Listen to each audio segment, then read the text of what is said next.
1970s, there was a lot of interest in solar energy.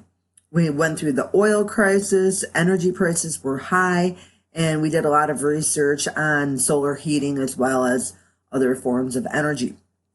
When it comes to solar heating today, we use it to heat water in either swimming pools or for our household use. So that's domestic hot water, abbreviated DHW.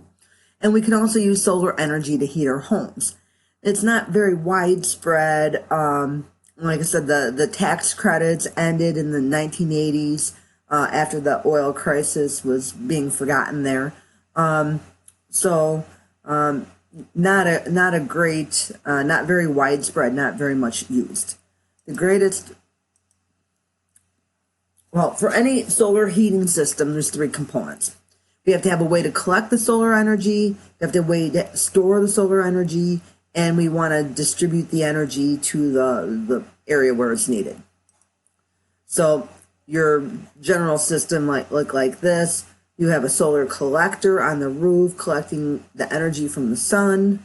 You may need a pump or a fan to move that energy around. It could be moved into storage, and then there might be another pump or fan in order to distribute that energy to the living space. Just a very general overview. So an active solar system is one that uses a pump or a fan, which is powered by electricity. So the fluid, whether it's air or water or some other type of fluid that is heated, is circulated by a pump or a fan. There are also passive solar systems that use no external power source, and they allow the fluid to circulate by natural means, mainly like convection, using the principle that a warm fluid will rise. So there's a lot of economic advantages that you don't have to use any outside electricity. And when we use these systems, we can save easily 50% off our heating costs for just a little bit more of the construction cost. But it's best when it's integrated into the design of a building from the beginning.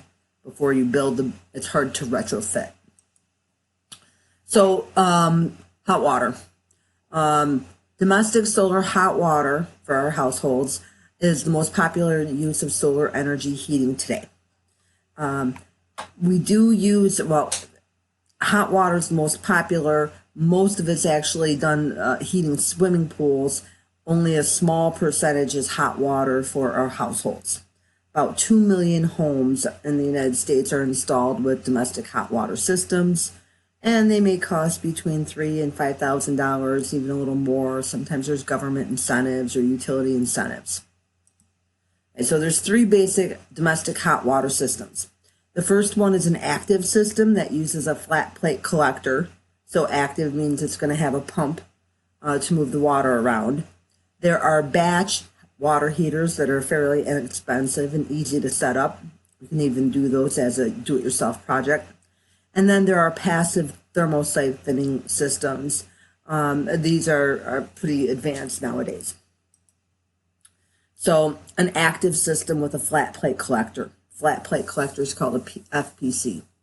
This is the most common system for hot water and for swimming pools. And basically it's just a thin metal plate that absorbs the sun's radiation. And then there's tubes next to or within the plate, and the water in the tubes gets heated up by the absorption of the energy in that flat metal plate. The plate is generally painted black to increase absorption of radiation, and we usually cover it with some plastic or glass to hold in the energy and to reduce that heat loss. Swimming pools that need a lower temperature may be unglazed. And it's a similar concept to a greenhouse or a parked car.